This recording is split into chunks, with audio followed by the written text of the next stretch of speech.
I don't know if there's a genuinely decent case for a limit order as like a retail casual investor. I've definitely used them before, but I feel like they're really just a form of self-therapy, realistically. The problem with it is if you're already intending to buy or sell something and you're placing a limit order, you're just taking a bet because on one side you might get the price you want, but if you don't get the price you want, you're going to lose out.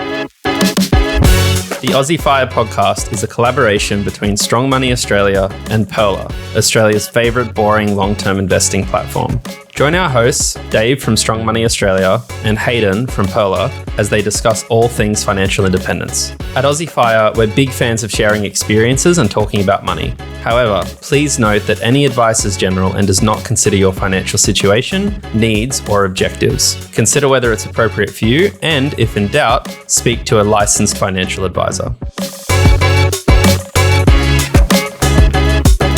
Alright guys, welcome back to a new episode of the Aussie Fire podcast. In today, we're going to be tackling a few questions and we're going to be speaking about what is a bit of a hot topic and a bit of a favorite theme that we seem to revisit on this podcast, and that is debt recycling. So we'll be unpacking a few listener questions around that particular theme, and we'll also be answering one around limit orders and market orders. So without further ado, let's just jump straight into it, mate, because there's a couple of questions to get through. And the first question is around limit and market orders. Do you want to run us through the listener's specific question on that? Yeah, definitely. So the listener question we have today is that my partner and I invest in 3 ETFs every 6 weeks from our savings. Just wondering how you decide whether to do this via a limit order or via a market order.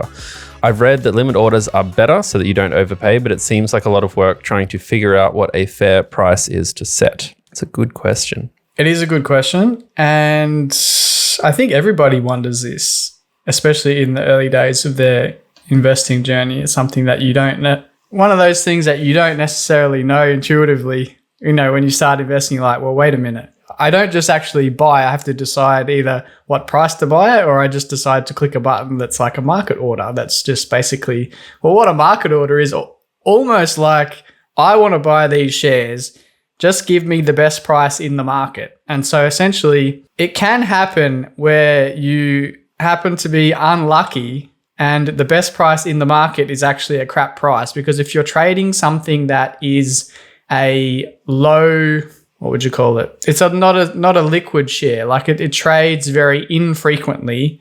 You don't have very many sellers in the market on a particular day. And so this can happen with small companies and shares that are, for whatever reason, quite tightly held, and they just don't trade very much volume each day. When you put a market order, you're basically like, I'll pay any price, whatever someone's willing to sell at, but give me the best price that's available. And so you can have these very strange scenarios where a share might be trading at like $1, let's say, but you put in your order, your buy order, and you think you're going to get somewhere around $1 because you put in a market order and the current trading price is $1. But there's no sellers in the market at that particular point in time. So what happens is your order just sits there in the market with no sellers. And then somebody might come in and say, well, I want to sell, but I only want to sell at $1.30. I don't want to sell it for $1. And they have this kind of standing order in there for $1.30, and that's the only order that's in the market. And so your order gets filled at $1.30, even though the trading price before that was $1, or the day before it was only $1. So you can get some very strange things that happen with very illiquid shares. But I guess when you're dealing with ETFs and other shares, even individual companies that trade essentially all day, every day, they'll be transacting every single minute of the day. Those kind of things tend not to happen. So when you're dealing with very big shares, especially popular ETFs, whether it's a VAS or an IVV or something like that, when you put in a market order, you're basically going to get filled, even though you're not putting a price limit, you're going to get filled somewhere around the trading price, probably within a few cents or so, just because of the nature of how often these things transact. I would like to ask you a question, Hayden, because I know when people are using Pearler and they're using Auto Invest, what kind of orders does that place in the market when someone says, I want to invest $500 every week into VAS, or every month or whatever, you guys kind of handle that on the back end. How does that actually work in terms of a market order? It's a great question. So pretty much every order that we place through our Automate features is placed as a market order by default, with the exception of basically low liquidity stocks. With those ones, we place a limit order at the market price. So let's say it's 10:01 a.m. and the price of a particular random share is $100.01. And it's a really low traded share, which means it can fluctuate a lot, because the fluctuation are the biggest problems, right? It's like if the last price was $100.01, but no one tried to buy or sell it till yesterday, all it takes is one random person to come into the market when no one else is, selling and say, I want to sell my shares for $120 right now. And then suddenly you just end up paying like a massive premium on this. So we kind of noticed our customers were struggling with this problem on really low volume stuff. And to be clear, if you're listening to this, it's not something that probably affects you, because 99% of people are just trading high liquidity ETF, like pretty much, most of the ETFs are really high liquidity. And then also most of the shares are high liquidity. Like if you're buying in an index, like if you're already buying a US stock in the S&P or, the NASDAQ 100, if you're already buying in the A200 index, then you're not really going to notice this. But in those cases, we place limit orders based on the current market price, which has the effect of less crazy outcomes, but it can also have the effect of sometimes the automations will fail, because at the time that limit order's set, there might be no one within that trading day that ever wants to trade for, to sell their stuff for anything at that price or lower, basically, which really just speaks back to the core of like market versus limit orders. Yeah. Yeah, it tends to be a little bit tricky when because some people will try and fine tune it, right? If something's trading at $100 a share, they'll be like, well, I want to buy at $99.50. So then they'll put in it and try and get a little bit cute with it, right? So I want to save a few pennies and I want to put in my order at $99.50, and I hope it gets filled on that particular day. But it might not. The shares might trade up to $100.30 that day. And then so your order can just kind of languish there in the market if you try and get a little bit cheap with it and try and get it for slightly lower than where it's trading. So you won't actually get your trade filled. So that can be a little bit frustrating. I suppose it depends why you're trying to do it. I mean, I could imagine a case where someone's, I suppose, very particular and they want to buy the shares of their preferred company or preferred ETF, but they would like to avoid those particular days where prices shoot up for whatever reason. You know how you get crazy days where the market will go down 3%, or sometimes if it goes down 3%, the next day it'll go up 3% or 4% or something like that. So if you're wanting to avoid those specific outlier days and I guess not buy at that particular time and I suppose you're going to have to wait until the price would hopefully come back down. If that's the case, then you could put in a limit order just so you kind of cap the price upside, I suppose. It's probably not something that I would bother doing, especially if you're just buying, index funds and large company shares, something like that. But I suppose I can see a case where that does make sense.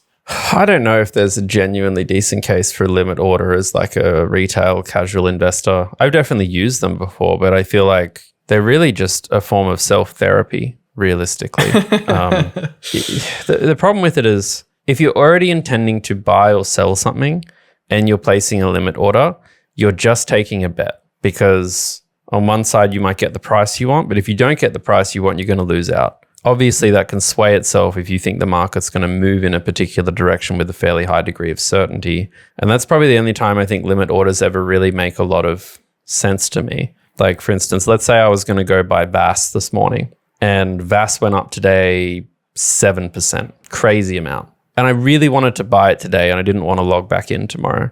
I'd probably consider placing a limit order in that case, because I just think there's such a high chance, just based on what I've seen in the market, that if something goes up or down that quickly, usually the next trading day or within the next couple of trading days, it tends to correct in some way. It's the opposite of that, yeah. Yeah, but I mean, I see that happen like once every 3 years too. And even then I kind of know when I'm doing it, it's dumb. And even then when I do it, there's probably still a slightly less than 50% chance, but still a high percentage chance that it's kind of dumb, and I've been caught up in that before. I think this year I didn't buy VAS when I wanted to, because I was waiting for the price to go down. Because that's fundamentally it. It's like a limit order itself is not good, right?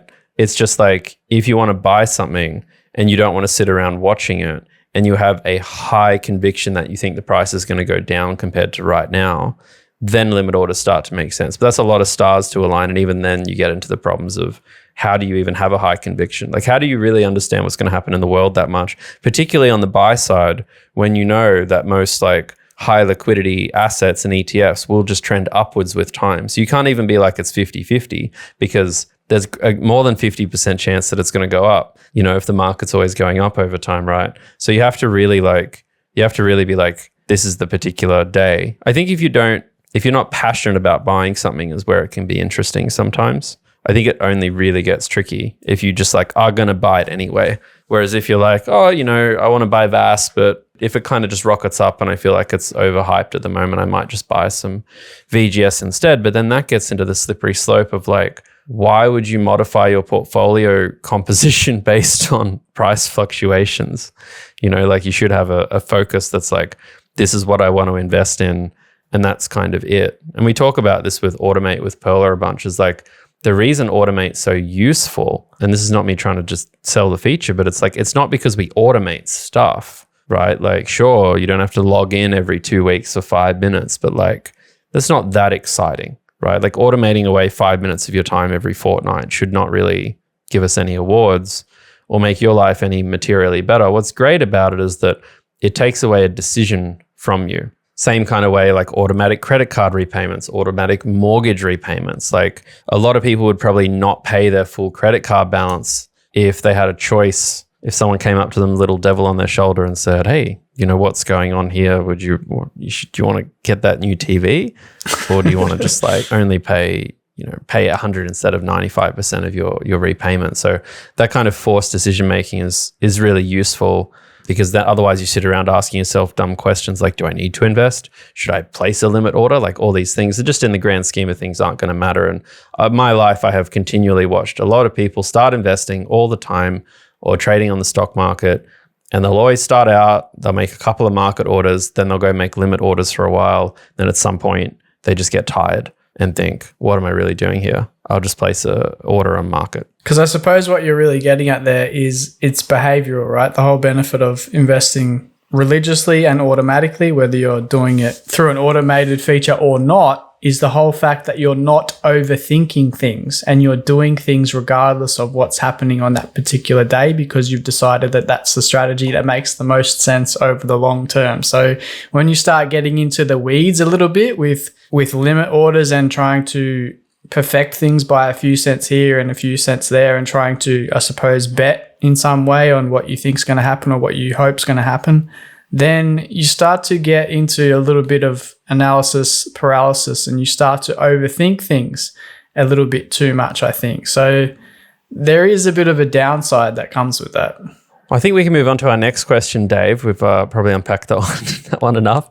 This one is cost benefit of waiting to meet the debt recycling threshold versus investing now. So this is the listener question. I hate to have another debt recycling question, but I haven't yet seen this covered anywhere. I'm currently debt recycling because I'm living regionally and have a very strong income. However, when I move back to my home Perth, my surplus cash flow will reduce to only $2,000 a month roughly. My bank requires a minimum of $20,000 to debt recycle, so it will take approximately 10 months of saving to generate enough cash to debt recycle. There are a lot of factors at play, but how would you calculate the benefit of debt recycling versus getting the money in the market sooner, e.g. investing $2,000 every month versus investing $20,000 every 10 months? Albeit the 20K lump sum gets the benefit of debt recycling. I love that question. I've definitely thought about that before. Have you thought about that before, Dave? No, I actually haven't thought about that before. Is this because when you started debt recycling, you already kind of had the capital, so to speak? Yes. Yeah, it was always like lumps. It was never like a dollar cost averaging sort of situation. So that would be why. But it's an interesting question nonetheless, because you can see there's a desire to get the money in the market as soon as possible. Obviously, to start getting returns that you would, because the whole point of investing is you expect to get returns that's higher than what you can get in a savings account or an offset account. So you want to do that as quickly as possible. But then, so that makes sense. But then the trade-off to that is when you're trying to debt recycle, then that can take some time before you get to the 20 grand, like in this particular case, $20,000. So They can take time, right? So then you're kind of missing out on the market returns in that 10 months, say, or in that year, let's say. And that could be significant if the market is performing very strongly. But the problem with that is the market doesn't always perform strongly. So I think it makes the most sense to work on sort of a long-term average of what you think the market will be versus your offset account. And I would kind of peg that at somewhere like 8% for the market maybe and 5% for the offset account. So that would mean there's an implied cost or drag of like 3% while you have that money in offset versus having it in the market. And in this particular scenario, the time frame involved is like 10 months or a year, right? So if the lump is 20 grand and the time frame is 1 year and your dollar cost averaging the money in over that period of time, then the halfway point of that, where half the money will be invested, is like 6 months or like basically 10 grand in the market. And the loss or the cost drag of having that in offset versus the market is 3% on 10 grand, which is like $300 for the year. So that's how much you lost on average by not investing the money. Does that make sense to you? Is that how you would kind of think about, the cost of that option? I probably have a simpler view, which is like, I would just invest it in the meantime. And the reason for that is because I get the opportunity cost question because I've tackled it before, which is like, obviously, if you put the money in the market now, in the next 10 months, what's it going to do in the market that you might miss out on? But the point is, put it in the market, because this question of like, in the market versus not in the market, I think is really deceiving, because what you're really saying is like, if you were to put it straight into the market in a non-debt recycled sense and leave it there forever, that's scenario one. Scenario two is putting it into the market and then after 10 months taking it out of the market and debt recycling it then. And realistically then, a couple things. One is like, the good thing is that defers any decision making till the point in which you might need to sell it anyway. And then secondly, you're not really talking about the growth that's the cost, the loss of growth that's the cost. It's actually just the potentially discounted, assuming it's 12 months, capital gains tax that you're paying on it. Because like that's the actual cost of moving it, is like the tax hit you'll have if it grows, which is a portion of the growth.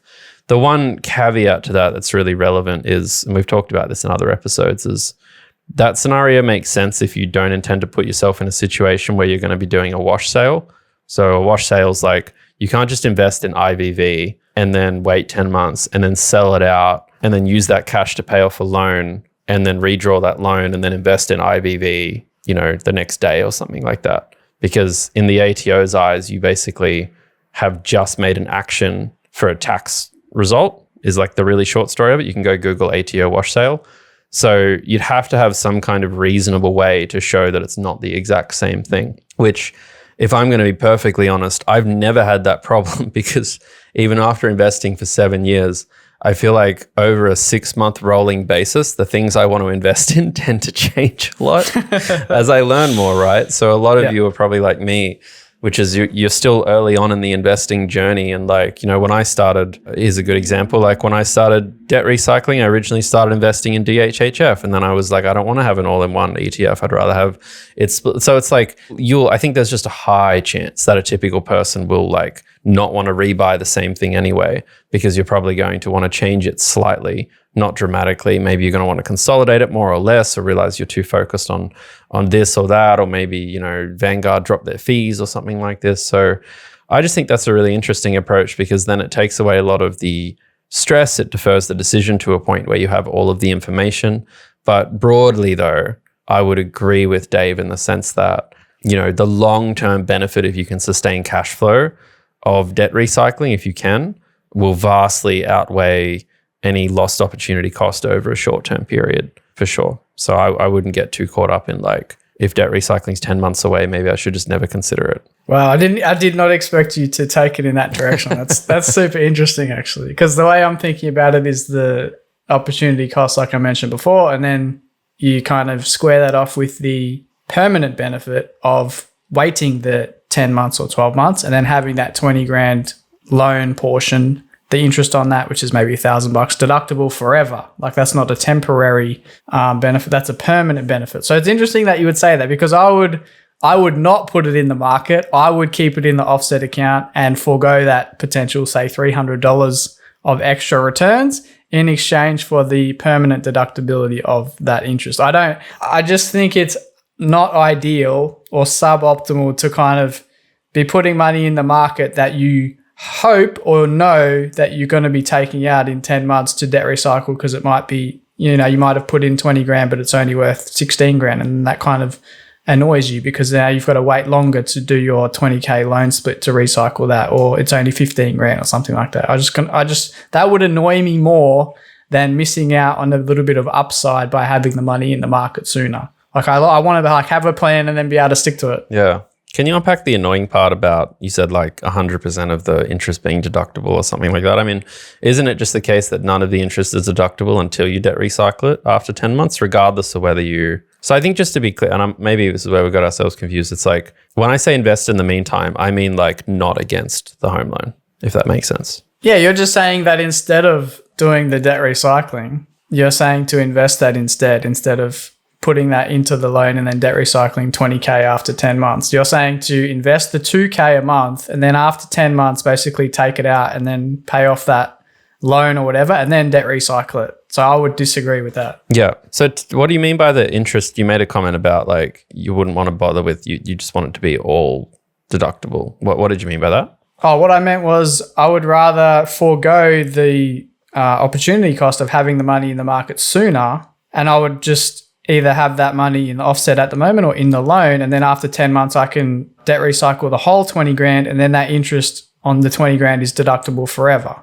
Like there's a certainty that comes with that, versus if I'm putting the money in the market instead of the loan, then there's a potential that it's not 20 grand in 10 months time and I can't do that. That's going to annoy me. And then if I do have to sell, I'm paying tax. It could turn into 14 months or it could turn into 16 months if there's a crash or something like that. Yeah, that makes a lot of sense. I think that's a really good point. I think the other benefit of the offset is it's just predictable. And I think some people, we've talked about this in other episodes too, it's like some people are going to respond differently to positive and negative emotion, right?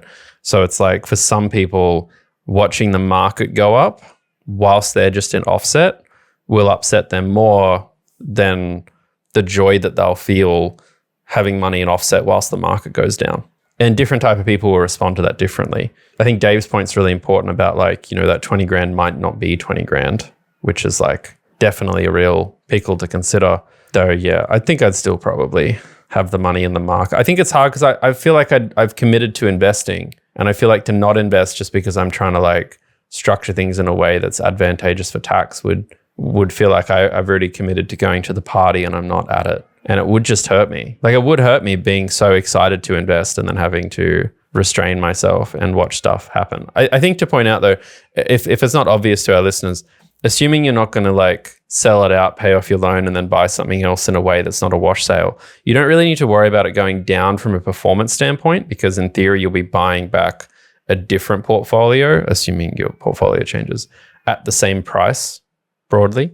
So, it's like market movements aren't the concern. It's more just around Dave's point. But it is though, because then you don't have the same deductibility. You have less deductibility, which is annoying, right? Because you can't debt recycle 20 grand. You can only debt recycle 15 grand. Yes, correct. Yeah. To Dave's point, it's like you are, and it's a great point he makes, is that you are taking on that risk. I mean, he says like that you can only deduct 15 grand or whatever, but I see it more as like, instead of it being 10 months to save that 20 grand, I think a typical person would just wait longer and keep saving. And it would probably just like delay the time, which ironically can create other problems, right? Like you already started investing because you didn't want to miss out on something.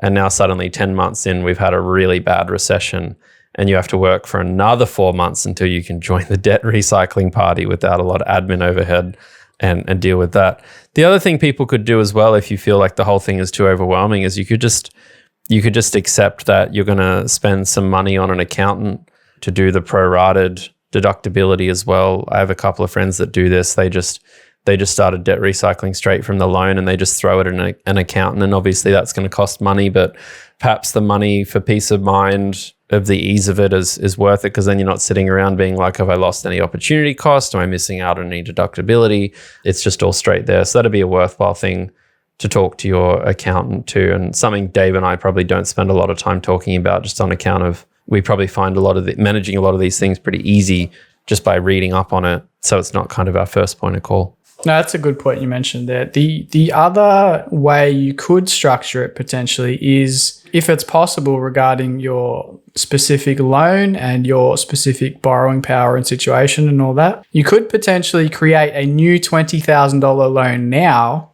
and then as you save each $2,000, you take out $2,000 from that new loan and invest it. So then the net debt level is always the same. Of course, you could put the 20 grand in the market immediately. That's a different kind of situation. But in this way, you're able to dollar cost average at the same time debt recycling the same amount as you're saving each month. So you would just basically create a new $20,000 loan if your borrowing power and all that would allow for that. That's a real big brain move there, Dave. That's very interesting. So this is only in a case where, I mean, the most common case for this is that someone's bought something not just a moment ago and they've either paid off the equity in their home or their price has gone up and they revalued it and they were able to get like a new loan issued, which they can recycle immediately or slowly, whatever works for them, whilst actually saving up, and then they feel like they've got the benefit of it. Yeah, because they can do it with $2,000 at a time. Like, as long as they create that 20K initially, then they can just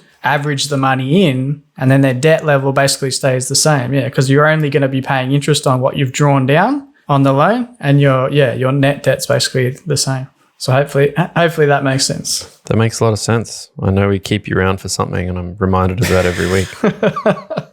I won't tell you what he says about me off the podcast, guys. It's not as nice as the character you see here on the show.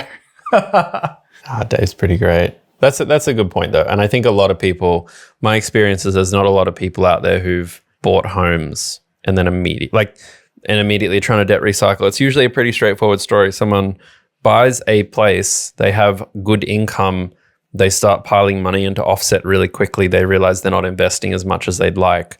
They look at the trade-off. They realize debt recycling is an interesting compromise. And then it's the question about the mechanics of how to do so, which is essentially what the listener has come to us with here. So it's very interesting stuff. All right, the next one is around how would you go about changing an investment that's debt recycled? And you did basically touch on this earlier, Hayden, but if we'll just do another quick overview of this. So the listener question is, say you have a loan split, you've bought VGS, but now you want to invest in something else. Do you sell the original shares, pay off the loan split, and then withdraw and buy the new shares? I feel like I've got the overall logic right, and it's a very low risk of getting audited, but I still really want to do things by the book. Am I understanding this question right, Dave, in that if you bought VGS and you now want to invest in something else, is the question, can I just sell VGS on my brokerage app and buy something else? Or do I have to sell it, pay off the loan, redraw it, and then buy something else? Yeah, they're basically wanting to know the right way to do it to maintain that, I guess, deductibility of the loan that they used originally to buy the first shares, which in this case was VGS. So how would you do that in such a way that you can change the investment without kind of destroying the deductibility of the debt? So they're just trying to confirm whether what they have in mind, which is to sell the shares, pay off the loan they used originally, and then withdraw the money before buying the new shares, if that's the correct way to go about it. And as far as I understand it, that is the correct way to go about it. Like, if you were just to sell the shares and then buy something else immediately, then the debt you've used, I would say, is no longer deductible because you no longer own the asset that was used, that was purchased with that original debt. It's like if you had a property and the property was sold and then you'd borrowed against your house for the deposit of that property or something, but then you sell the investment property later and then you receive the money and then you go and buy something else. The original loan you used, the borrowed money against your own home to use as the deposit for the investment property would not be deductible because what you used the money for has now been sold. So you would have to basically go through the process again of repaying down that debt and then redrawing or reborrowing the money to then buy a new asset, because every time you pay down the loan or pay off the loan and then borrow the money back out again or redraw the money, then that becomes fresh borrowings in the eyes of the ATO, which then if you buy obviously an income producing asset, then that will be deductible once again. Is that how you understand it as well, Hayden? I don't feel like I have enough of an understanding to give an answer. I think what you say makes sense. I feel like if I wasn't, and this is not advice by any stretch, but if I had to just approach it intuitively, I'd say there's some obvious things. Like if you sell an ETF and you're going to buy another ETF, You probably don't want that sitting around in cash in a brokerage app for a while, firstly, because then you basically got a non-income producing asset that you're claiming as deductible. So first and foremost, that's probably a big no from me.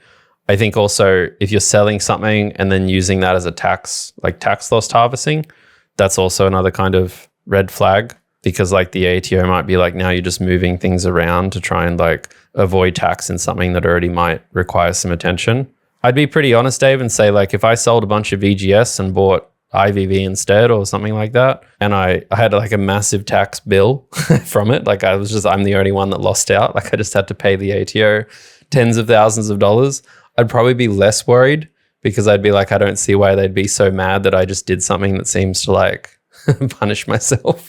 Help them out. Yeah, exactly. Like, why are you guys mad? Like, I just changed some stuff, and the only person that lost was me. But I don't want that to come across like actual guidance. But I'm just kind of painting. It's like, obviously, talk to a professional is the answer here. But there's grades of like obviously not good through to like clearly less, bad in terms of how those things look or work. And the same kind of thing applies like, if you were to sell VAS and buy beta shares A200 at a loss, that's a problem whether or not your debt recycled, because of the wash sale element anyway. So there's lots of things that, debt recycling just adds another layer of complexity where you're going to usually need to ask someone who's a professional, whether it's free or paid, because maybe they're your cousin or something, for guidance here. But yeah, I definitely think in a lot of those scenarios, you'd want to try and pay back the loan. I think the thing I never really understand, if this makes sense, Dave, is like, and this is more just me exploring the universe in my head, but it's like, we have this product called Micro where you invest in a managed investment scheme, and you can like buy and sell you can shift the micro portfolio around, just like a super fund. And obviously you're always invested in the fund. So I'm pretty sure you could easily just change the ETFs you're invested in Micro, assuming that that's the case. But then like, why does that not apply when it's ETFs as well, if that makes sense? Because it's just like there's more explicit ownership of the things. And then it's like, I've never even thought until this conversation, does Micro even work? Can Micro even be debt recycled? Because it's like, it's technically income producing, but that's within the fund. As in like, you never actually generate an income from holding like Pearl or Micro. I would say no. Yeah, I would if there's zero no distributions, then I would say it's exactly. not deductible. There are distributions in Pearl and Micro, but they're immediately baked back in at the fund level into the unit price. So the distributions kind of have an effect that feels a little bit like dividend reinvesting, but it's not really, because you never saw the income. It's like the fund saw the income, and your value in the fund just went up in value. Like it grew. Yep. Yeah, it's a real mess, which is... I would say with 99% certainty that the ATO would say if you are earning no assessable income from that investment, then that's not going to fly from a deductibility standpoint in terms of interest. Yeah, I think the accessibility part's key. Like if you can't show that there's money that came in that the ATO wants to tax from these things, it's usually a sign that it's not. Because otherwise it's too good to be true, right? You're like, hey, here's my 6% interest that I paid, and here's the no income I earned on that. Please just deduct this straight off my taxes. Thank you. Yeah, for sure. Yeah. But no, it's a great point. And I love the question too, because I've never sold anything that's been recycled up until this point at all. It's never really crossed my mind. And I probably wouldn't, because to be honest with you, it's like, I think the problem with the debt recycled stuff is it feels really fickle. Like it feels like if the place gets sold, that you're going to have to liquidate it anyway, potentially, unless you somehow find a way to transfer it. So it's like, what's the value in me bringing forward a tax obligation just to change my portfolio when I'm probably only going to end up holding it like that for a year or two, maybe, or a few years or something like that? It feels a little more volatile to me than just buying shares under my name, which I can kind of keep forever. As in, it's like okay, I see what you mean. Yeah. So I don't even think I'd end up in that situation of wanting to sell it out, because I'll just be like, I'm probably going to end up selling this thing in a few years anyway. And like, is paying the ATO right now an extra 10 or 20 grand really going to like yield me results from transferring from VGS to IVV? Probably not. But that's a great question and something I haven't thought about. See, Dave and I, well, maybe not Dave, but I definitely benefit from some of our listener questions as well. Well, the next question is actually somewhat similar to the first one, but slightly different. So it's essentially, if I have the money to invest a lump sum, can I still choose to dollar cost average with a debt recycled loan? And the question specifically is, I've been listening to your debt recycling podcasts 1 and 2 today and found them really informative. I have a question. Can you do debt recycling and still do dollar cost averaging? For example, if I split my loan so that I debt recycled $100,000,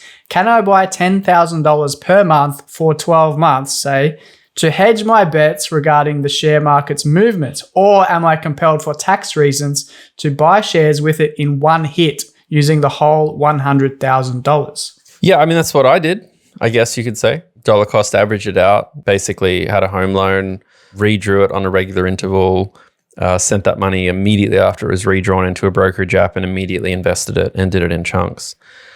There's no issues with that. It's pretty straightforward. Like, obviously, the more you like in the periods where you haven't redrawn much, you're not going to be getting the benefits of tax deductibility as much, because even though 100% of the interest on that loan on that day is deductible, most of the loan is essentially offset or paid off.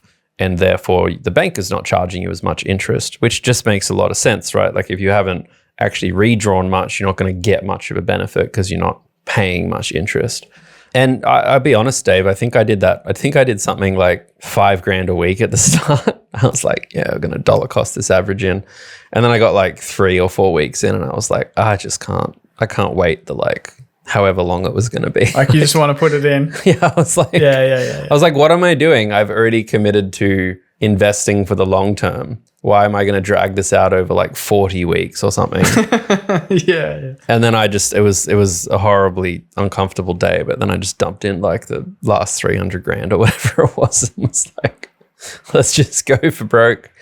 Which, whilst I still would recommend, it still was very uncomfortable, because as soon as I remember I put in all of it at once and it was like, I don't know, it was like 300 grand or something. And I opened the Pearler app the next day and it had gone down like 2.4K. And I was like, I'm not ready for this. So, I think it needed a bit of a thick skin for the first a few months until it kind of got a bit of headway. I thought it was just me that happened to. Every day you buy, the next day is a down day. Is it just me? Is it you as well? No, I have the worst market timing in the world. Yeah. I waited like 6 months to invest for the first time, and then I bought it on a market high that took like 5 months to get back to it or something. This isn't good. That's good. So we have that in common then, at least. Yeah. Is that your understanding as well, or would you be more cautious with it? No, that's how I would look at it as well. If you're wanting to dollar cost average, there's nothing wrong with doing it over, 10 or 12 months instead of the big lump, because 100 grand, that is a pretty big lump. Especially, it depends on what size portfolio you're dealing with. If you've got a 200 grand portfolio, then you're immediately increasing that by 50%, which is kind of unnerving perhaps. Or if you've got $1 million portfolio, then it's not so much. So it's going to be contextual in that sense. But I suppose the question partly hints at, like, am I compelled for tax reasons to use all of it straight away? It's almost like they're assuming that the deductibility in its entirety is applicable from day one, which obviously it's not. So that's one sense. It's just going to be applicable as you use the money and as you use that debt and those borrowings, not essentially 100 grand from day one, as you said, Hayden. So that's one thing. I mean, you could potentially have a situation where someone assumes that it's as soon as they take it out of the account, then it's fine. It's going to be deductible. And then they put the 100 grand in their brokerage account and then dollar cost average it in, over 10 or 12 months. But I'm not so sure the ATO would like that if they were to audit you for whatever reason, because they would be like, yeah, I would stay away from that. Yeah, they would be like, well, that money wasn't actually invested earning assessable income for those 12 months.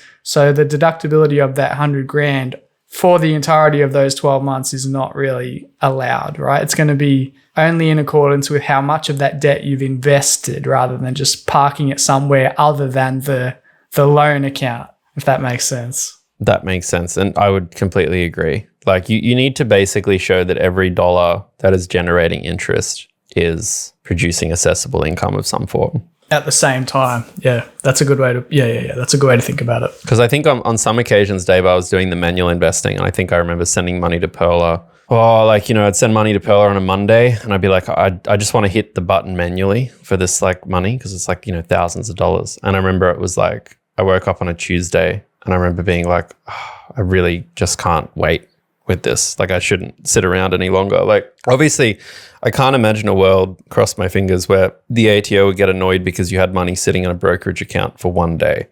Like things just take time. Even just the investment takes 2 days to settle or whatever the hell it is, So, but it's, yeah. So like, I don't think anyone needs to be like, wow, it was sitting in there for 24 hours because I think Dave's explained this to me. It's like, you think about it, if you put $5,000 in a brokerage account and that $5,000 is earning, you're paying 5% interest on that. That's 5% interest times by $5,000. That's 68 cents of interest that you would have paid in one day.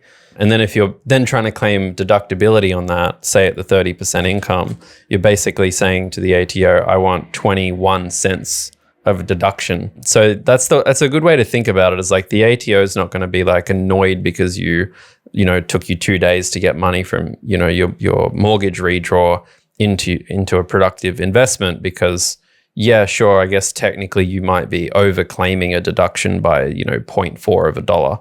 But the world's just like too murky in my view, like for that to be a problem. And that's excluding the fact even that money's just slow to move sometimes. Like, Christ, sometimes like if you do a payment to certain brokerage platforms, it can just take a couple of days for them to even get the money in some occasions after it's left your bank. So yeah, don't stress about it on like a 1 day, 2 day basis. It's more just like, you definitely don't just want to send it all. As Dave said, something we probably should have really emphasized, because I'm sure some people might do this. Like you never want to redraw the whole loan, put it all in a brokerage app and then invest it slowly. That's a good way to put it. So I think if we see the ATO go on a hiring blitz, then maybe we could get a little bit nervous because they might increasingly look for 20 cents here and 20 cents there, mate, and start cracking down on these unscrupulous debt recyclers who are overclaiming their interest by $1 here and $1 there. Yeah, definitely. But if you want to debt recycle and you want to put it in month by month instead of a big lump, then that's totally fine. If you want to ease yourself into the market and the movements, if that feels like the most comfortable option based on your portfolio size at the time, then nothing wrong with that at all. For sure. I think we can wrap it up there, Dave. I think that was a lot of great questions. I love the market or limit order question at the start. I think to wrap up that one, I would honestly say, whilst Dave and I just like put in a market order, you know what? If you're bored one time, just make a limit order once. You'll learn a lot just from that experience and you'll have a much more tactile understanding. And realistically, nothing bad's going to happen from placing a limit order except a little bit of time wasted and potentially your investment getting delayed a few days and having to buy it at a marginally higher price. So it can be a good little life lesson for you just to dig into once if you'd like to. But generally, we stay away from it. And other than that, some really interesting debt recycling questions, some really good questions. So thank you to those listeners for putting those in. Made me think about it in one case, and hopefully that's given some long-term listeners a bit more of a tactile understanding of a few different use cases that you may have yet to run into. But yeah, if you have any other questions or your own case study that you'd like to share with us, you can follow a link in the show notes. Otherwise, you can reach out to Dave and I on socials at Strong Money Australia or Pearler. If there's anything else, you can always email us, hello@aussiefirepod.com. Dave and I are on that inbox and we check it a couple of times a week. And we always love hearing from our listeners as well. But other than that, thank you for listening. Hope you're enjoying your week and we'll catch you next time. Thank you. See you guys. We hope you enjoyed this episode of Aussie Fire. For more FI inspiration, head to pearler.com to browse our resources, calculators, and community insights. Pearler is an authorized representative number 1281540 of Sandland Private Wealth Pty Ltd with AFSL number 337927. Knowledge is power, especially when investing. So always seek advice and/or check out the relevant disclosure document for any financial product, including the PDS and TMD before deciding. These are available from the product issuer's website. When you invest, your capital is at risk and past performance is not a reliable indicator of future investment returns.